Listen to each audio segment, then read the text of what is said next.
Here's 5 costly Facebook ads mistakes that I see people making all the time.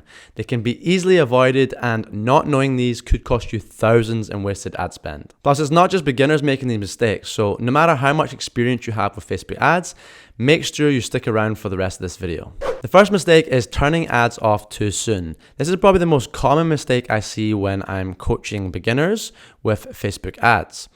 They'll launch a campaign and after a day or two decide that they're not getting the results they want and start turning off the campaigns or the actual ads themselves as they optimize it. But 9 times out of 10, whenever they show me this campaign and I'll look at the data, there isn't actually enough data to have made that decision to turn off any of those ads. And the reasons for not having this data is they've either not spent enough on any individual ad, or they haven't allowed it to run for enough time. Usually both. This is a huge mistake because Facebook is a machine learning platform, so it gets better over time as it's fed data, regardless of what you already have on your pixel.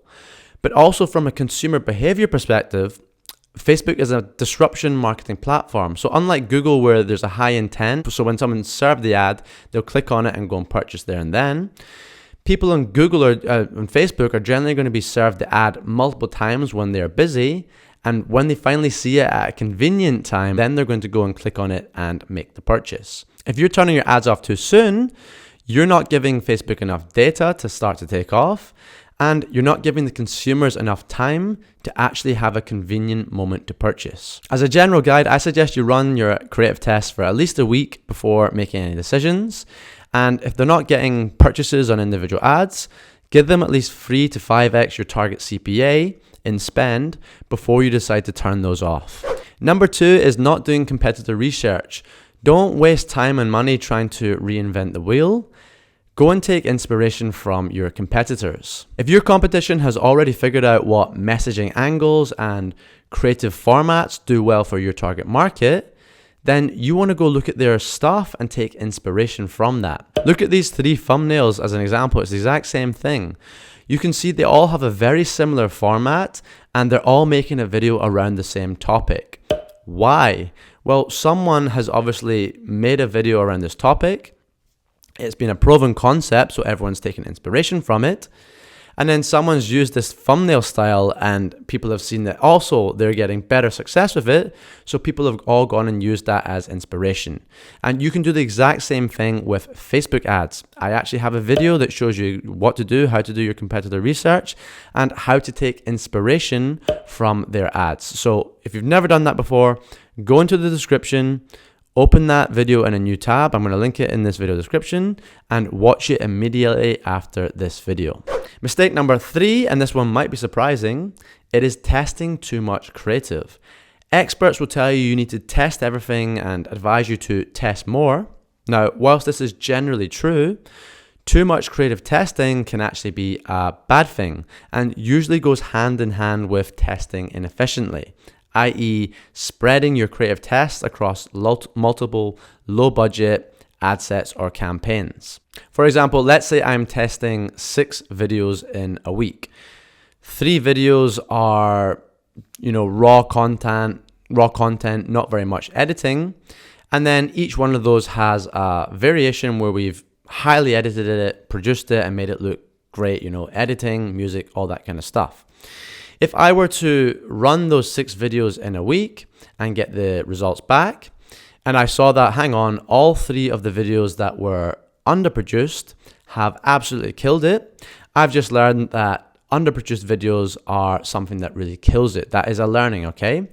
But if I just ran that test with 1 underproduced video and 1 highly produced video, I would have achieved that same learning in that week, and I wouldn't have had to spend the money on editing those other 2 videos and spending the money on the ad platform testing them. So be strategic and patient with your creative testing. If the account is hitting the KPI, you don't need to be ramming it with new creative every single week. Number 4 is weak messaging. This is probably the biggest thing holding people back from scaling their Facebook ads at an acceptable CPA. There's a growing acceptance that creative is the most important factor in your Facebook ad success. Not secret media buying methodologies or special account structures, but I see brands all the time running this amazing looking creative that follows all the trends and has the best editing, but doesn't convert. Why? Because it has weak messaging, so people are not inspired to actually make the purchase. Naturally, people focus on the visual part of their creative, but don't put enough work into getting the messaging right, both explicitly and implicitly in terms of what the visual is conveying to the viewer. Your creative can look better than anyone else's, but if you don't have captivating hooks, address pain points properly that are the pain points people really care about, display your benefits, have call to actions, whatever, your creative is never going to motivate people into actually making a purchase. And finally, number 5 is bad landing pages.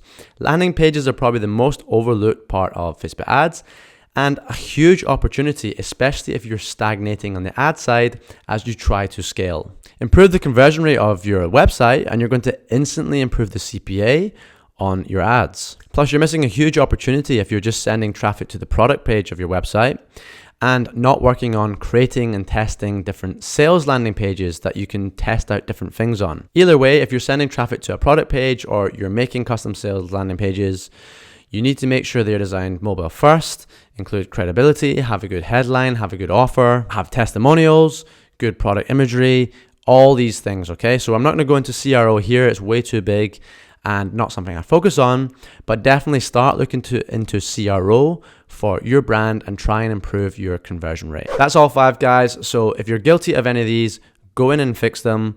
And if you don't know how to, watch my videos or book a coaching call with myself, link in the description, and we can go through it together. So until next time, thanks for watching and see you very soon.